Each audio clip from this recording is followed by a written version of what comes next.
Hello friends, welcome back. Web designing and publishing की series complete करने में आज हम देख रहे हैं फॉर्म टैग। नॉर्मली आप फॉर्म इस तरह से देखे होंगे, तो आज हम इस तरह का फॉर्म डिजाइन करना सीखेंगे एचटीएमएल में। इससे पहले हम आपको बता दें, हम यहाँ पर कंप्लीट कर रहे हैं फुल कोर्स जिसमें हम वेब डिजाइनिंग और पब्लिशिंग सीखेंगे। अभी हम एचटीएमएल देख रहे हैं, फिर इसके बाद हम सीएसएस देखेंगे और सीएसएस के बाद सीएसएस का फ्रेमवर्क यानी w3.css, फिर जावास्क्रिप्ट और एंगुलर जेएस यानी जावास्क्रिप्ट का फ्रेमवर्क, और इसके बाद हम पब्लिशिंग सीखेंगे। इसके पहले भी हम एचटीएमएल की कुछ वीडियोज अपलोड कर चुके हैं। अगर आपने नहीं देखे तो आप सीरीज से देखें, ताकि आपको सब समझ में आता रहे और आप आसानी से डिजाइन कर सके अपना वेब पेज। दरअसल फॉर्म बनाना मतलब है रिक्वेस्ट भेजना। अगर हम अपने पीसी से कुछ इंफॉर्मेशन सेंड करके कुछ इंफॉर्मेशन रिसीव कर रहे हैं, तो वो एज ए रिक्वेस्ट होता है। यानी हम क्या करते हैं, अपने क्लाइंट पीसी से एक सर्वर पीसी में रिक्वेस्ट भेजते हैं। और रिक्वेस्ट भेजने के कई तरीके होते हैं, जैसे आप डायरेक्टली यूआरएल टाइप करें अपने सर्च इंजन पर, किसी भी सर्च इंजन पर। आप जैसे कोई वेबसाइट खोलना चाहते हैं, तो आप डायरेक्टली उस वेबसाइट का नाम लिख के सर्च करते हैं। तो आपने उस वेबसाइट का नाम लिखा, मतलब क्या किया, आपने रिक्वेस्ट भेजी सर्वर पर, जिससे डेटा फैच होकर आपके क्लाइंट पीसी में दिखाई देता है। तो रिक्वेस्ट भेजने का कई तरीका होता है। आप सीधे यूआरएल टाइप करके भी ब्राउजर पे रिक्वेस्ट भेजते हैं। हाइपरलिंक के थ्रू भी आप रिक्वेस्ट भेजते हैं, जैसे हम हाइपरलिंक इसके पहले बनाना देखे हैं, एंकर टाइप के थ्रू ये चालू करते थे। फिर उसमें एचआरएफ एट्रीब्यूट और इस तरह से आप लिखते थे। तो ये भी एक तरीका है हाइपरलिंक, जिससे आप रिक्वेस्ट भेज पाते हैं। और फॉर्म भी एक तरीका है जिससे हम रिक्वेस्ट ही भेजते हैं। जैसे हम फेसबुक पे अपनी कोई पोस्ट अपडेट करते हैं, जैसे हम कोई फोटो अपडेट करते हैं या कुछ हम स्टेटस अपडेट करते हैं, तो वो एक रिक्वेस्ट ही होती है सर्वर के लिए, जिसपे हम रिक्वेस्ट भेज के वो चीज अपने वॉल पे पोस्ट करना चाहते हैं। इस तरह से जावास्क्रिप्ट के द्वारा भी रिक्वेस्ट भेजी जाती है। एजेक्स एक और स्टैंडर्ड तरीका है जिसके माध्यम से रिक्वेस्ट भेजी जाती है। लेकिन रिक्वेस्ट भेजना मतलब अलग बात है और डेटा भेजना मतलब अलग बात है। हम फॉर्म का इस्तेमाल करके अपना डेटा सर्वर पे भेजना चाहते हैं, और इसी तरह से और भी तरीके हो सकते हैं जिसकी सहायता से हम अपना डेटा भी भेज सकते हैं सर्वर तक। लेकिन जब हम फॉर्म के जरिए डाटा भेजेंगे, तो उस पर काफी सारी इंफॉर्मेशन रखी होती है। तो उसको रीड करने के लिए या उसको एक्सेस करने के लिए सर्वर साइड स्क्रिप्टिंग लैंग्वेज का भी प्रयोग किया जाता है, जैसे पीएचपी वगैरह, माइस्क्ल वगैरह। तो ये सर्वर साइड स्क्रिप्टिंग लैंग्वेज, और किस किस तरह से इसका उपयोग होता है ये तो हम बाद में देखेंगे। फिलहाल अभी हमारा फोकस सिर्फ फॉर्म पे है कि हम फॉर्म बनाएंगे कैसे।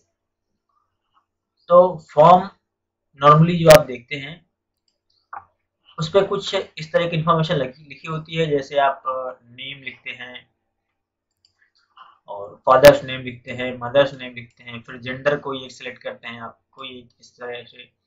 फिर आप जैसे कोई कोर्स यूज करना चाहते हैं, तो उसके लिए चेक बॉक्स यूज करते हैं, किसी एक पे या दो पे टिक कर सकते हैं आप एक साथ। फिर आप ड्रॉप डाउन में से सिलेक्ट करना चाहते हैं कि किसको सिलेक्ट किया जाए। जैसे तीन चार चीजें हैं सिलेक्ट करने के लिए, तो आप इस तरह से एरो बना होगा, उस पर आप क्लिक करके सिलेक्ट करते हैं। ईमेल आईडी आप लिखते हैं या पासवर्ड लिखते हैं। फिर इस तरह से और भी इंफॉर्मेशन हो सकती है बहुत सारी एक फॉर्म में। और फिर आप उसे क्या करते हैं, सबमिट करते हैं। तो एक ऐसा बटन भी होता है सबमिट या रजिस्टर, इस टाइप का। तो नॉर्मली हम इस तरह के फॉर्म एचटीएमएल कैसे बनाएंगे, और उस पर कई सारे टाइप हो सकते हैं। इनपुट टाइप हो सकता है, बटन टाइप हो सकता है, ऑप्शन सेलेक्ट टेक्स्ट एरिया। जैसे आप एड्रेस वगैरह लिखना चाहते हैं, तो उसके लिए आपको एक एरिया चाहिए बड़ा सा, काफी सारा की एड्रेस लिख सके। पैराग्राफ आप लिखना चाहते हैं, पूरा पूरा इनपुट करना चाहते हैं पैराग्राफ, तो पूरा पूरा पैराग्राफ अगर आप इनपुट करना चाहते हैं, फॉर्म में लिखना चाहते हैं, तो कैसे कर पाएंगे। दरअसल एक फॉर्म टैग HTML फॉर्म ज़्यादातर जो यूज होता है वो डेटा को सर्वर तक पास करने के लिए यूज होता है। और फॉर्म टैग में बहुत सारे एलिमेंट्स हो सकते हैं, जैसे टेक्स्ट के, फील्ड के, चेक बॉक्स के, रेडियो बटन्स, सबमिट बटन्स और भी बहुत सारे। और फॉर्म में आप लिस्ट भी प्रोवाइड कर सकते हैं, टेक्स्ट एरिया, फील्ड सेट, ऐसी लीजेंड चीजें, लेवल वगैरह भी आप बना सकते हैं। कई सारी तरह की इंफॉर्मेशन आप फॉर्म पे होल्ड कर सकते हैं। लेकिन जो एक स्टैंडर्ड तरीका है, इम्पोर्टेंट तरीका है, वो फॉर्म टैग में इनपुट टाइप का एलिमेंट ज़्यादा उपयोगी है। बहुत सारी चीज़ें आप इनपुट ही लेना चाहते हैं फॉर्म पे। जैसे आपने अपनी कोई वेबसाइट बनाई और हम उस वेबसाइट के थ्रू चाहते हैं कि कोई भी एप्लीकेशन ऑनलाइन सबमिट किया जा सके, तो उसके लिए आपको बहुत सारे एलिमेंट बनाने होंगे इनपुट टाइप के, जिसमें से पूरा पूरा फॉर्म एक कैंडिडेट अप्लाई कर पाएगा और फिल करके अप्लाई करके आपके आप तक पहुंचा सकेगा। तो आप उसे अपनी वेबसाइट पर रिसीव करना चाहते हैं, तो उसके लिए क्या है कि बहुत सारे हमें एलिमेंट्स यूज करने पड़ते हैं इनपुट टाइप के। तो हम इस तरह का एक फॉर्म HTML में क्रिएट करने के लिए देखते हैं टैग्स। हमने शुरुआत पे एक फोल्डर बनाया हुआ था वेबसाइट नाम का, और इसी के अंदर अभी तक की हम कोडिंग कर रहे थे एक इंडेक्स नाम की फाइल बना करके। हम आज एक और नई फाइल बनाते हैं। हम इसे क्या करें, कॉपी कर रहे हैं, आप नई फाइल डायरेक्टली बना सकते हैं। हम यहाँ पर इसे कॉपी कर ले रहे हैं और इस फाइल का नेम हम चेंज कर रहे हैं। हम यहाँ पर सीधे फॉर्म लिख दे रहे हैं। ठीक है, अब हम इस फाइल को राइट क्लिक करके नोटपैड से ओपन कर लेते हैं। नोटपैड, ठीक है। यहाँ पर कुछ पहले के टैग लिखे हुए हैं, इन सबको हम हटा देते हैं। यस, और टाइटल पे हम चेंज कर देते हैं। टाइटल हम लिख देते हैं यहाँ पर फॉर्म HTML, यहाँ पर ये लिख देते हैं। अब बॉडी के अंदर हम अपना आज का टैग लिख रहे हैं, तो सबसे पहले हमें फॉर्म बनाने के लिए एक फॉर्म टैग चालू करना होता है, और ये कंटेनर टैग है। आप इसे चालू करने के बाद क्लोज भी करेंगे, तो हम यहाँ पर इस फॉर्म टैग को क्लोज कर देते हैं। ठीक है, इसके अंदर हमें सारे के सारे एलिमेंट्स बनाने होंगे। अभी हम अगर इसको सेव करके ओपन करते हैं ब्राउजर से, तो हमें कुछ भी आउटपुट नहीं मिल रहा है, क्योंकि हमने अभी कोई भी बॉडी के अंदर कुछ भी टैग नहीं दिए हैं। अभी हम यहाँ पर देते हैं, फॉर्म के लिए हमें देना होता है इनपुट। ये इनपुट एक टैग है, एम्प्टी टैग है, जिससे हमें क्लोज करने की जरूरत नहीं पड़ती है। और इसका एक एट्रीब्यूट टाइप हमें लिखना पड़ेगा। तो इनपुट का टाइप होगा जो, वो क्या होगा ये हमें यहाँ पर दिखाना। तो हम यहाँ पर इन्वर्टेड कॉमा लिखेंगे टेक्स्ट, यानी जो भी इनपुट किया जाए वो क्या हो, टेक्स्ट हो। अभी हम इसको सेव करते हैं और अब एक बार इसको रिफ्रेश करते हैं, तो यहाँ पर ये हमारे पास एक इनपुट बॉक्स आ गया है। अगर हम यहाँ पर कुछ टाइप करें तो ये टाइप हो रहा है। ठीक है, इस तरह से हम एक इनपुट बॉक्स बना पाए हैं। हम एक और इनपुट बॉक्स बनाते हैं, इसी को हम कॉपी कर लेते हैं और पेस्ट कर देते हैं। ठीक है, लेकिन हम यहाँ पर टाइप अगर चेंज करते हैं, सपोज हम यहाँ पर लिख रहे हैं पासवर्ड, इसका टाइप जो है चेंज करते हैं पासवर्ड और सेव करते हैं। सेव करके हम रिफ्रेश करते हैं ब्राउज़र, तो यहाँ पर एक और बॉक्स आ गया है। लेकिन इस पर अगर हम कुछ टाइप करें तो कुछ भी दिखना नहीं चाहिए, सिर्फ स्टार बन के आना चाहिए, इसलिए पासवर्ड टाइप का ये होता है। तो यहाँ पर देखिए स्टार बन के आ रहा है,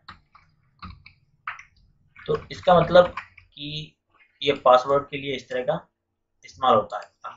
हम कुछ स्टैंडर्ड तरीके का फॉर्म बना रहे हैं, उसके लिए हमें क्या करना होगा, अगर ये इस ब्राउजर पे हम यहाँ पर इसके पहले, इस बॉक्स के पहले चाहते हैं कि हमारा कुछ लेटर लिख के आए, या कुछ यहाँ पर जैसे लिख के आ जाए कि इंटर योर नेम, या यहाँ पर लिखे फर्स्ट नेम, कुछ भी, तो हम क्या करें, बस इसके पहले यहाँ पर हम लिख दें, और सिंपली हम लिख रहे हैं यहाँ पर नेम।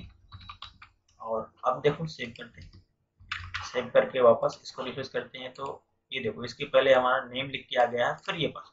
अभी हमने लाइन चेंज नहीं की हुई है, इसलिए ये इसी के आगे आ रहा है।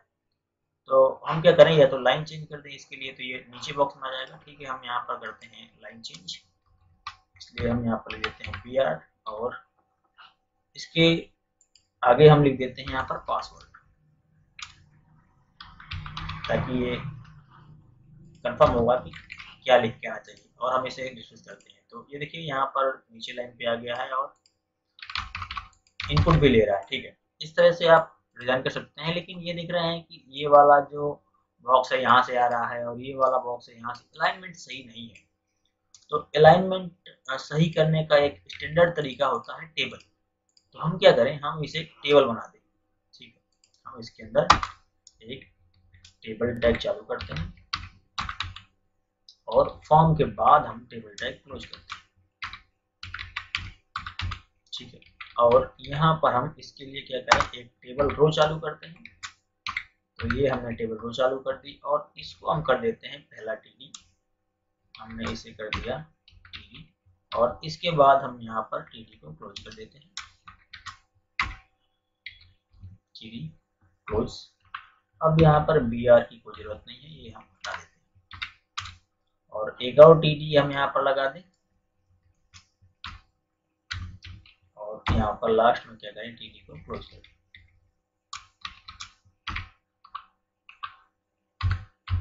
सेव करते हैं इसे, वापस रिफ्रेश करते हैं ब्राउज़र को। तो देख रहे हैं एक टेबल हमारे पास बन रहा है। अगला टीडी यहाँ पर आ रहा है और पिछले वाला ये वाला है।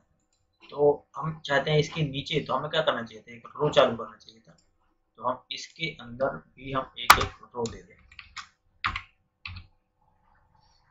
टेबल रो, और टेबल रो को यहाँ पर क्लोज कर दें।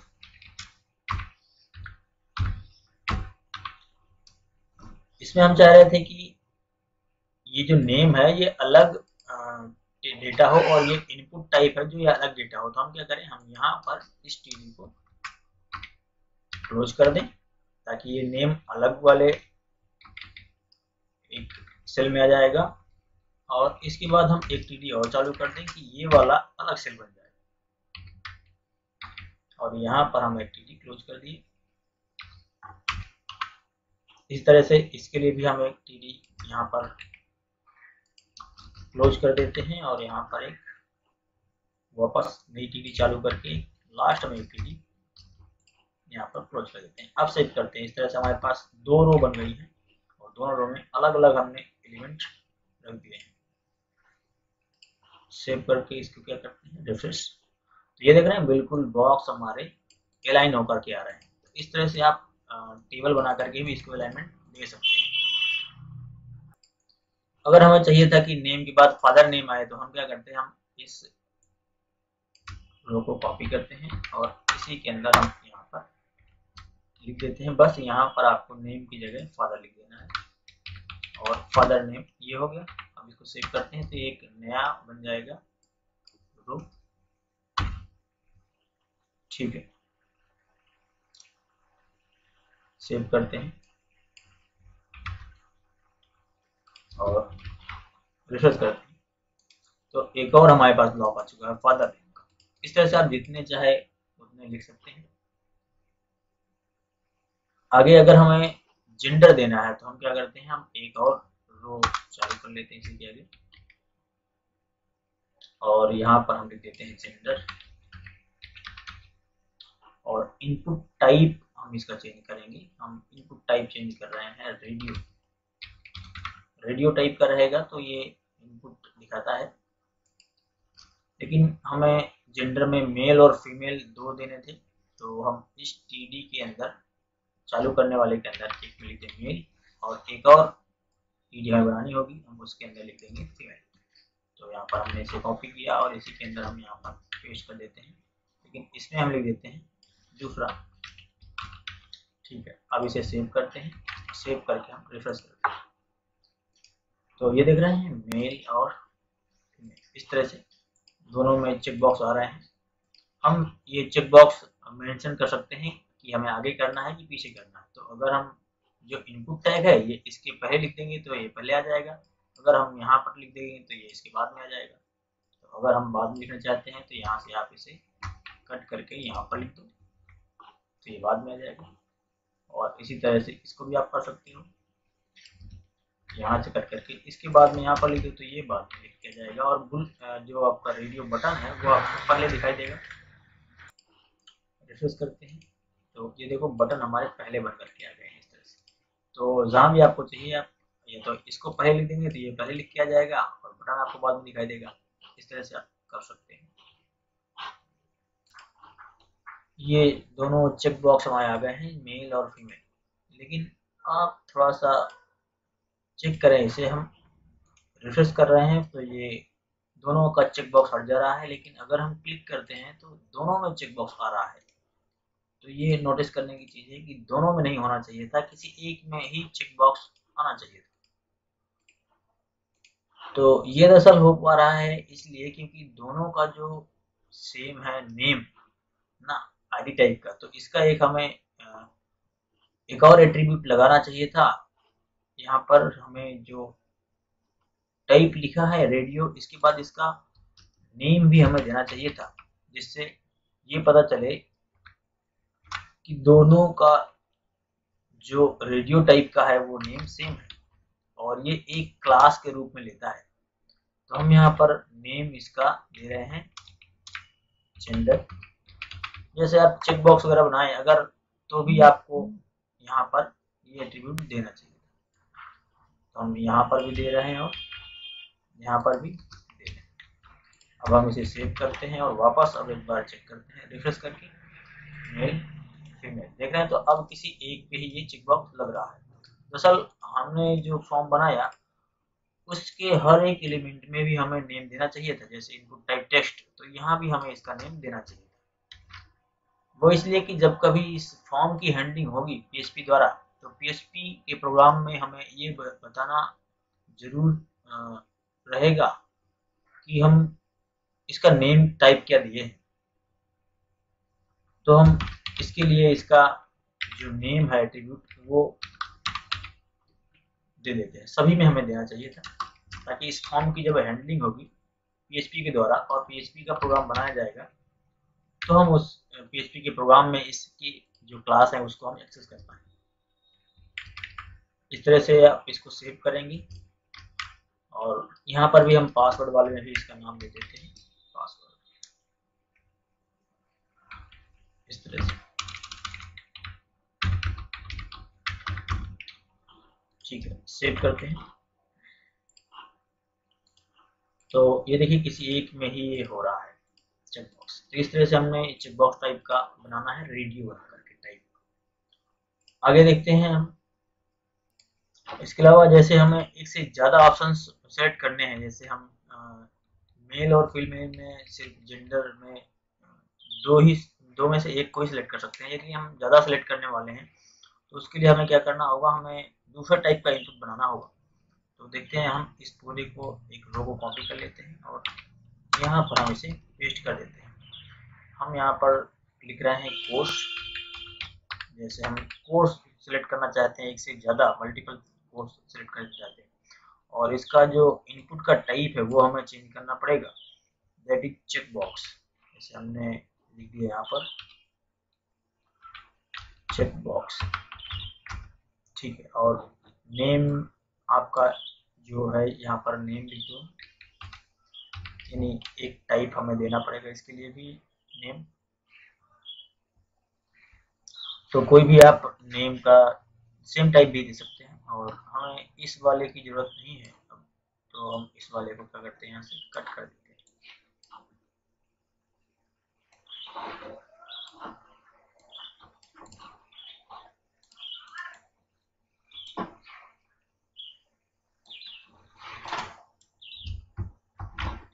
ठीक है,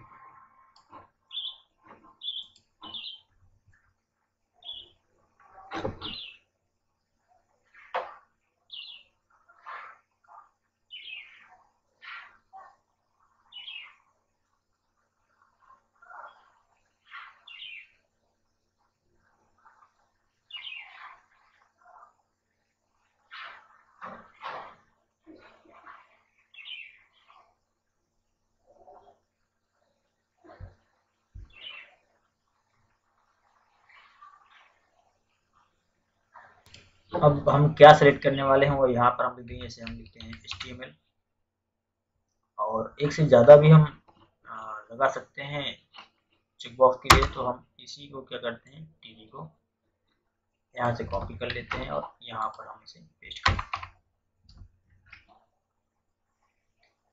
और इसका जो इनपुट टाइप है वो हम दे देते हैं कुछ, चेकबॉक्स हो गया पोस्ट, और यहाँ पर हम इसका नाम चेंज कर दें, जैसे हम यहाँ पर लिख रहे हैं CSS। तो ये दो ऑप्शन हमारे पास रहेंगे। हम इसको सेव करते हैं और सेव करके एक बार ब्राउजर से ओपन, तो इस तरह से आ रहे हैं हमारे पास ये चेक बॉक्स दो। इस तरह से हम किसी एक को भी सेलेक्ट कर सकते हैं और दोनों को भी सिलेक्ट कर सकते हैं। तो ये हो गया हमारा चेक बॉक्स। अगर हमें इनपुट टाइप में ऑप्शन देने हो कि हम किसी एक ऑप्शन को चूज करें, कई ऑप्शन हमारे पास हो और हम उनमें से किसी एक को चूज करें, तो कैसे करेंगे, हम एक और टीडी यहाँ पर चालू कर लेते हैं। चलिए इसी को हम कॉपी कर लेते हैं और हम पेस्ट कर लेते हैं। हमने एक टेबल रो और चालू कर ली और एक टीडी के अंदर हम लिखते हैं सीधे पहले, और इस सबको हम हटा देते हैं, अभी इस सब की जरूरत नहीं है। और यहाँ पर हम लिख देते हैं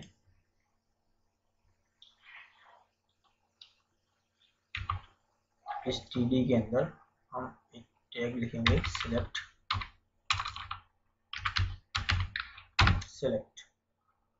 और ऑप्शन हमें इसके लिए देने होते हैं, कौन कौन से ऑप्शन हम रख रहे हैं सिलेक्ट करने के लिए। तो हम यहाँ पर लिख रहे हैं ऑप्शन पहला, और इसे हमें क्लोज भी करना पड़ेगा। हम यहाँ पर इसे क्लोज करते हैं ऑप्शन को, ठीक है। तो 2-3 ऑप्शन जितने भी आप देना चाहते हैं उतनी बार आप इसे लिखेंगे। 3 ऑप्शन 4 दे रहे हैं। जैसे हम इस पे लिखना चाहते थे कि ये सिलेक्ट हो सिटी, तो हमने यहाँ पर पहले टीडी के अंदर आपने लिख दिया सिटी। इसमें एक टीडी हम चालू करेंगे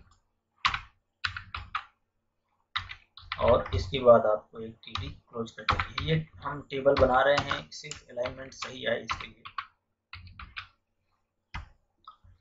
और इस ऑप्शन में आप यहाँ पर लिखेंगे एक एक ऑप्शन, जो भी आपको ऑप्शन देने हो। जैसे हम यहाँ पर लिख रहे हैं दिल्ली, और यहाँ पर लिखते हैं मुंबई, और यहाँ पर अगले वाले में हम लिख देते हैं कानपुर, अगले वाले में हम लिख देते हैं बांदा। कुछ भी आप ऐसे लिख सकते हैं। इसको सेव करते हैं और सेव करके जरा एक बार देखते हैं। तो देख रहे हैं यहाँ पर लिख के आ रहा है दिल्ली, और हम यहाँ पर क्लिक कर रहे हैं तो ये सारे के सारे हमारे पास ऑप्शन आ रहे हैं। यहाँ पर हमें लिख के आना चाहिए था सिटी, तो ये नहीं आ रहा। देखते हैं क्या है प्रॉब्लम।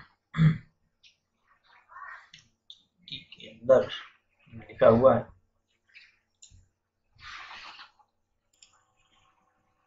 तो यहाँ सिटी में भी हमने टैग बना दिया है। इस तरह से इसको बता रहा था। अब सेव करते हैं।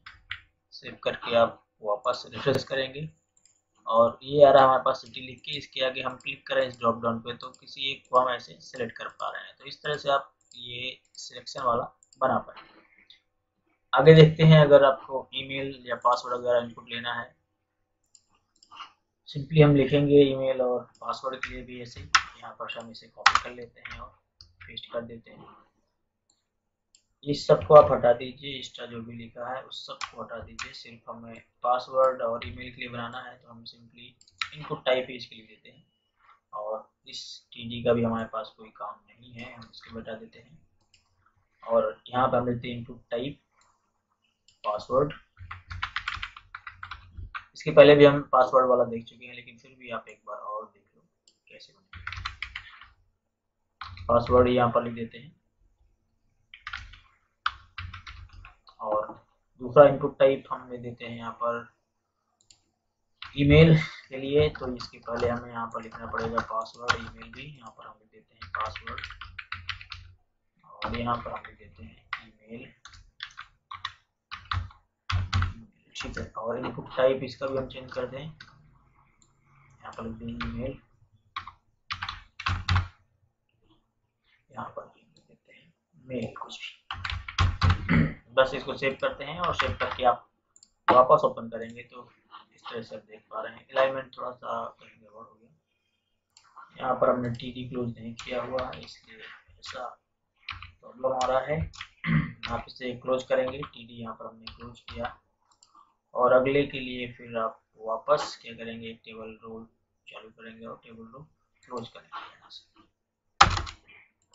हमने यहाँ पर एक और टेबल रो चालू कर दी और इसकी आप टेबल रो यहाँ के क्लोज कर दो।